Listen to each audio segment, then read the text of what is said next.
Hello everybody, I'm Doug Wright, and this is the September edition of Sports Done Right.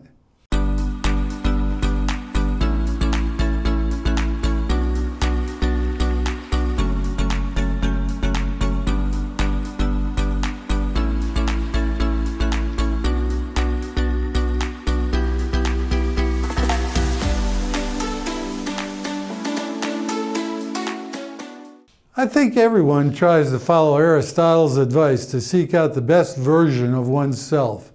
Here at Sun City, we finally have the time to work on this goal, but heed, if you will, the advice of the person who many considered the greatest gymnast who ever competed.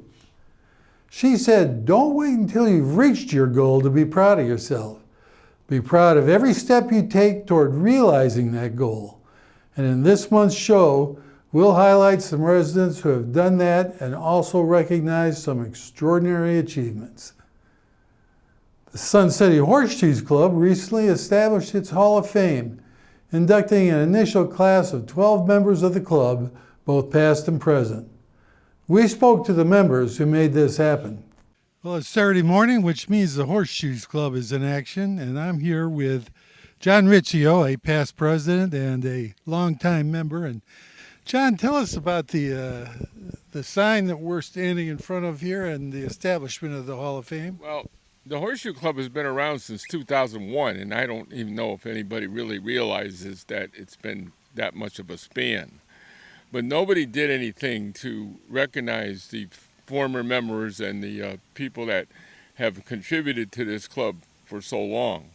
And it's time we did it, so I decided to come up with this Hall of Fame situation to recognize the members and the officers that really contributed a great deal to this club. And as you can see behind me, this is what we have now, and we will add more people as we go along. And do you have any particular criteria other than length of service, or length of how long you've been here? You know, a lot of people come here and they drop out after 2 or 3 years, or or lose interest and things like that. So the ones that stuck it out, they're going to get it. A lot of the officers, I try to recognize the officers of the club and things like that, so they really made a contribution to keep this club alive all through the years, things like that. So that's the best of it. So right now I have two of the members that are here with me, Dave Griffith and Jackie Tiffany. So, and then here comes Bert on his bike. If you want to circle, he's right there. That's Bert Rise. He's another one. And we have a lot of older people that are, like really? There's old people in Sun City? Yeah, there's old people in Sun City. Matter of fact, Dave is 95 years old, and Bert's coming up here. He's like 93 years old, and they're still pretty active in the club. Okay. Well, what's the book about? The book, this is a history book. And you've been doing that as well. I chronicled a lot of the history of when it started, things like that. I have pictures in here, and matter of fact, this is a picture of the original blueprint of the horseshoe pits. And we had an architect, and his name is Wayne Moore. He's no longer a resident of the Sun City, and he's up here. He's one of the top people up here, and he's the one that designed all these pits. Well, John, we want to thank you for your time today. That's good background. Well, we are here with 4 of the original inductees into the Horseshoe Hall of Fame, starting with a lady, Ms. Jackie Tiffany. Her and her late husband are both members, Dave Griffith and Joe Gilsinger and Bert Rice. And Jackie, how long have you been a member of the club? When it started, I guess, my husband and I were both in, and he was an excellent player. Oh, man, but he's gone, so. But I stayed with it. I've been here since '04. Since '04 in Sun City, yeah. 04. And you're still chucking the shoes, huh? Yes. Yes, I enjoy it. Okay. And what does being named to the Hall of Fame mean to you? I don't know. I'm not worthy of it. That's the way I feel. Well, Well, there are people that would argue with that. I enjoy it. I enjoy the people, the camaraderie. It's wonderful to get out. Great. And Dave, you're an old timer here at Sun City, very active with the veterans, I know, and other groups. So how long you been a member of the club? Well, like Jackie said, when I first started, we played horseshoes down at the Magnolia Hall parking lot. Okay. And that's probably 17 years ago, plus or minus, I guess. And I only played on Saturday because I was playing golf a couple times a week. And then they moved down here, and I stopped playing golf quite often. And I came down here and got involved with it. And I'm past president, and I enjoy it. And Good bunch of guys and gals. And girl, yeah, we got Jackie here and one other girl. I don't think she's here today, named Tracy. She's not here today, but it's a good club. Yeah, and a couple of people in their 90s. I'm not saying how old you are, but you keep throwing the shoes, right? Yeah, I'm 95 years old, 3 months and 1 day. But who's counting, right? Well, Bert, I believe you're a nonagenarian as well. Yeah, I came here in 2005. I don't know when I joined, but I think I joined right after. I know Jackie from a long time ago. Great club, good place to play now at the moment instead of near the where we used to play. But has improved quite a bit. Yeah. Yeah, this is a beautiful setting. And what does it mean to you to be a Hall of Famer? I just enjoy it, really, basically. Enjoy the group, and as everybody has said before, it is a great group, and we enjoy playing together and not hollering at each other, but enjoying each other and accomplishing each other. Well, great. And Joe? Been here since 2004. Before I bought a house and had it built, I rented. And the best thing I ever did was drove by the Horseshoe Club, stopped in, got the offer of pay $5, get a $7 hat. And since that time, I met a lot of friends, got a lot of great tips, and I enjoy it very much. Well, it's great to see you all still active. And I assume that will continue on until you're physically unable. And I'm glad to see y'all here today. Congratulations on being Hall of Famers. Good to see y'all. Recently, Georgia Lash highlighted the efforts and accomplishments of a Special Olympian, Charlotte Lewis, a Bluffton resident whose grandparents reside here in Sun City. Let's take another look at Georgia's report on what it takes to be a champion, no matter what circumstance you may find yourself in. I didn't know that when I came out to the park today. I thought the big deal was we were opening a new park, but we are meeting a celebrity and someone that we should honor. This is Charlotte, and Charlotte, you are the only South Carolina participant in the Special Olympic World Games. Tell us about your event. My event is going to be kayaking. I'm going to do the 500 and 200. Wow. How long have you been kayaking to become such an expert? I've been doing it for 2 years, and I do it off and on for fun. Oh, I can imagine. Now, where are the Special Olympic World Games this year? Germany in Berlin. So you'll be traveling? Yes. Are you excited? Yes. What's exciting you more, competing with those world-class athletes or going to a fabulous trip to Europe? Competing with all the different athletes and getting to make new friends. Oh. Now, where do we hold the South Carolina Games? Are those over in Columbia? When we do kayaking, usually it's in Charleston, and then our summer games are done in Jacksonville, Fort Jackson up in Columbia, and then we do our fall games in Myrtle Beach. Now, what you do is hard. Give every athlete, we're old, so it's hard, everything is hard for us, but give us one little bit of encouragement. What makes you so successful? What makes you work so hard? Just give it all your best and keep trying. She's going to do well. Sun City, we're going to be cheering for Charlotte when you win a World Game medal. Thank you. And here's the rest of the story. Based on her winning a gold medal in the 200-meter kayaking event while competing in the Special Olympic World Games in Berlin, Germany, and efforts in many other events, Charlotte was recently awarded the key to the city of Bluffton by Mayor Lisa Sulka, as reported by the Bluffton Sun. Hard training over a period of some 8 years, with Charlotte taking pride in accomplishing every step toward her goal. And she's probably already training for the next World Games. On a lighter note, we also took in some water volleyball action at the Argent Lakes Outdoor Pool. I'll bet you'll feel a lot cooler after watching this. Well, it is a sweltering hot Friday afternoon at the Argent Lakes Outdoor Pool.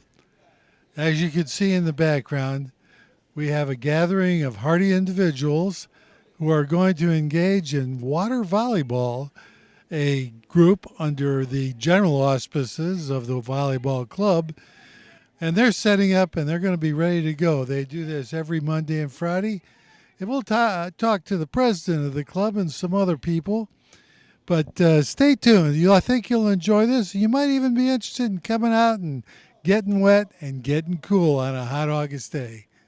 Well, we're with Rick Hull, who's president of the volleyball club here at Sun City. And Rick, as I said earlier, it's a sweltering hot August afternoon. What's going on here? Well, today, like every other Friday evening and Monday evenings, we play water volleyball for the volleyball club. Besides our court play that's 3 days a week, we play twice a week in the water here. And we always get a pretty good turnout of, we like to have at least 12 people, but sometimes we've had more, and we interchange them and build up the crew, but we have a lot of fun. It's not as serious as our court volleyball, but it's plenty of fun. It's more beginners and less of the hard players, you know. And I noticed that it's co-ed, in fact. Yes, very much co-ed. The whole club is co-ed. All our court play and everything is co-ed as well. And you mentioned, of course, that you play 3 times a week otherwise on the court. Yes. And when are those time periods? We play Tuesdays and Tuesday evenings and Saturday mornings at our club court here on the south side. And then we play on Thursday evenings at the Hardyville Rec Center in Hardyville. Oh, you still play at Hardyville? Still play at Hardyville, yeah. Ah, fantastic. Maybe until the new amenity center gym is built across the street. Once that's done, maybe we'll have some space in there. Okay, well, let's let the action begin. I know you want to be part of it. Yeah. And we'll film some of it, and maybe I'll do some play-by-play. Okay, sounds great. Look forward to it. All right, do that. Thanks, Rick. Okay, take care.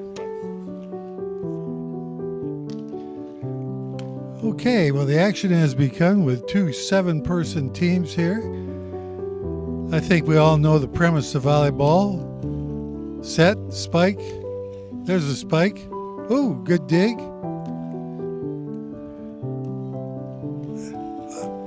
Wow, very good rally.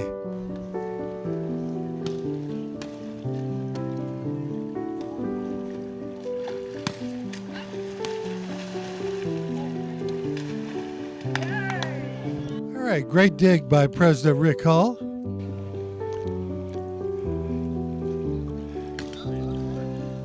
And now they're rotating, wading through the water, getting their laps in as well.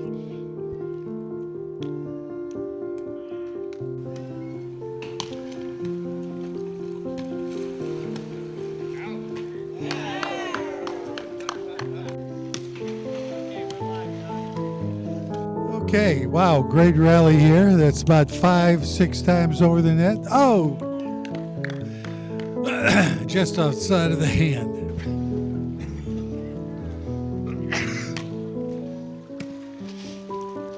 Dig.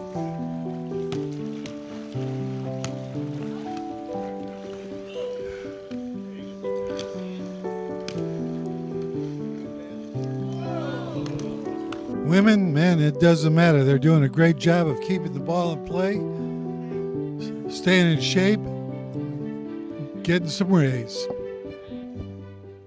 Finally, we continue to profile some Sun City athletes who accomplished extraordinary things and had the opportunity in August to speak with resident Cheryl Ruff, a retired naval officer and longtime bicycling enthusiast with a penchant for endurance riding adventures, including an amazing ride covering the breadth of the United States. Let's listen to her. Well, this morning, we're talking with Cheryl Ruff, who is a 3-year plus resident of Sun City. Good morning, Cheryl. Good morning, Doug. And I want to talk to you today about a bunch of things, but primarily about your recent adventure. But before we get there, tell me a little bit about your background. Where are you from? I'm from, I was born and raised right outside of Lancaster, Pennsylvania. I joined the Navy right when I turned 18, and I was a hospital corpsman, enlisted, pharmacy tech as well for almost 5 years. And then I went on and applied and got into the Navy Nurse Corps, and I was a nurse for approximately 12 years, ICU nurse in the Navy, and then the Nurse Corps picked me up to send me to anesthesia. So I spent the rest of my career, almost 26 years, as a Navy nurse anesthetist, and retired in August of 2003. And once again, when you became a nurse, that's when you also became an officer instead of enlisted. Correct. Which is a lot better because I've been in both myself. Yeah, yeah. But tell us about a little bit about where you served. Oh boy, I served mostly at the beginning of my career on the West Coast, Long Beach, California, San Diego, and Camp Pendleton. And from Camp Pendleton, I went over to the Philippines and lived there for 2.5 years as a Navy nurse, and then came back, had a tour of teaching at the Naval School of Health Sciences in San Diego for hospital corpsmen, and at that point I was picked up to go on to anesthesia, and that's when I came to Georgetown University, and from then on I was on the East Coast or on ships. And so after graduating, prior to graduating, I served on the Comfort for purging the Gulf War, Desert Storm. And then after graduation, as a nurse anesthetist, I went on to become the chief nurse anesthetist on the hospital ship, the Mercy, and also did time on the Roosevelt, which is an aircraft carrier, the George Washington, another aircraft carrier, as you know. Mm-hmm. And I did 2 amphibious ships, the Saipan, where I did a 6-month deployment in the Mediterranean, and the Wasp. Now, since you've been here, you've been very active with the Sun City Bicycle Club, but prior to coming to Sun City, and did you bike, or how did you stay active with such a busy schedule? I actually, I rode my bike since I was about 6 years old. Sure. And I loved riding my bicycle. So I rode my bike as much as I could, and then as I was, when I was in the Navy, I was really interested in running marathons and learning to run marathons. So I ran 25 marathons, which have taken its toll on my hip and everything else. Of course, so I needed to back off, and when I needed to back off of that kind of activity, I started riding my bicycle more, and I really liked long distance riding. So I started riding when I lived in Portsmouth, Virginia. After my last tour in the Navy, I started riding with a bike club out there, and then doing a lot of 20-mile rides across the state kind of rides, and it just kind of has built up where endurance riding is my kind of thing. So that resulted in your recent adventure. Tell us about your bike ride across the United States. Well, it was something that I had wanted to do on my bucket list for many years. Obviously, you have to be retired because not too many companies are going to let you get out 2 months and take off. So it was in the back of my mind, and really, I just turned 65 in January, and I thought I better get doing this before I get to the point where I can't do it. And so I ride a lot of rides over the years. Actually, this past ride that I just did this past week with the Erie Canal, I rode with Women's Tours, and they're a group out of Rochester, New York. This was my 17th ride, so the Ride Across America was my 16th ride with them. They do this ride every year, and so I knew about this ride. I knew that I wanted to do it, and so I basically signed up, and we knew it was going to be 58 days long, 8 days of which were going to be off days, just to rest, get laundry done, pamper ourselves, And the other 50 days was riding. We knew exactly every day how many miles we would ride, what the destination was, way ahead of time. So when you sign up for this, you pretty much make sure you know that you're going to ride this kind of distance and put these type of miles on your bike and on you. And what were your toughest days in terms of weather, etc.? The wind. The wind seemed relentless. It came so often, more times than not. We were pretty lucky with the weather. Otherwise, we had a few days of really downpouring rain, some lightning. We had hail. We had snow flurries as we crossed the Continental Divide. But I think for me personally, it was the wind.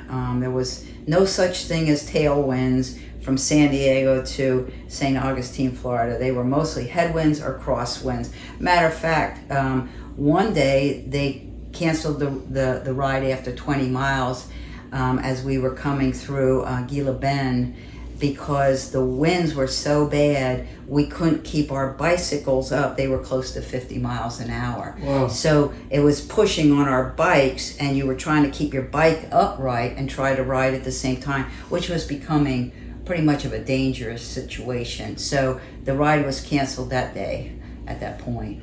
Now, what would you describe as one of your most interesting moments on this ride? Interesting moments. They were all interesting. Every day was a new day. You get up, you get dressed, you put on your shorts, you go out, you get on your bike, and off you go. So we didn't know what we would see every day. I don't know. I embraced the whole thing. So every day was a great day of riding for me. And the people we met along the way that would offer us water or, hey, what are you all doing? And just wanted to let us know that they were cheering us on. They thought we were doing such a great job. And so there was something great about every day, I think. And what did you learn about yourself, if anything, during this ride, and certainly upon the conclusion of the ride across the country? I think, what did I learn about myself? Kind of an ambush question. Yeah, I think that I learned that I could really, when you set your mind to something, and I have been always like this, even as a kid, you really can do it. A lot of this is mental. You know, you get in your head, I want to do it, I want to do this, and the physical part of it, yes, there is a portion of that, but most of it is mental and helping each other. There's days when somebody else on the ride, there was 26 of us that rode. We didn't ride all 26 together because after a few days you start breaking up into groups that you know those people ride like you. And we just supported each other, we cheered each other on. Some days were a little harder as far as climbing or terrain or the winds, but you know, we were there to help each other. And I think for me, it wasn't just learning more about myself, but taking in the fact that we really became a great bond of sisters to help each other, you know? Oh yeah, misery loves company sometimes. As I understand it, you are an active member of the bicycle club here, and that you got tremendous support from them. Oh my goodness, yeah. I ride with the B Plus group and for the Sun City Cyclers, and it's just a great overall group. A lot of fun people. I ride quite a bit. Judy LePan is our president. Cliff Highland is our vice president. And at one point, I didn't realize they were going to even do this, but we were having a lot of flat tires coming across the United States. And what they did was they sent ahead through Amazon Prime, they sent a box of different tire tubes to help everybody, which arrived in Fredericksburg, Texas when we got there. So just the support was overwhelming. They supported me throughout this ride, cheering me on our team cycling website, and just a great group of people. Fantastic. And what were the logistics of bedding down for the evening, as they say? Oh, we had hotels already established where we were going to stay. Some of them were, again, they were out, some of them were out in the middle of nowhere, so they weren't your Hampton Inns or things like that. They were little motels and that no one ever heard of the names of them. But let me tell you, Doug, by the time you're done riding your 85 miles in a day or 70 or whatever, all you want to do is take a shower and go to bed anyhow. Right, so right. as long as you have a place to put your head down. Now, did you have to cart any stuff, or did they have vans to bring your clothes and so forth? They had a van that carried our luggage. They carried extra tubes. They carried extra tires. They also had a kitchen in the back of the van. Oh, nice. So we had a cook that came with us and cooked pretty much 98% of all our meals.